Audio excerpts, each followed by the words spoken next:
काय विशेष आहे ना, या कलियुगामध्ये वाईट वागणारा, जगणारा, राहणारा जो माणूस आहे त्याला कमी, पण सरळ वागणाऱ्या माणसाला मात्र खूप त्रास सहन करावा लागतो।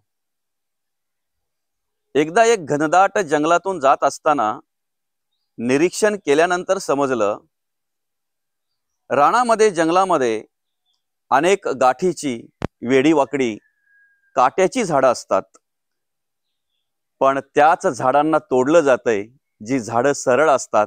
अर्थात जंगलामधील सरळ असणाऱ्या झाडांनाच घाव सोसावे लागतात।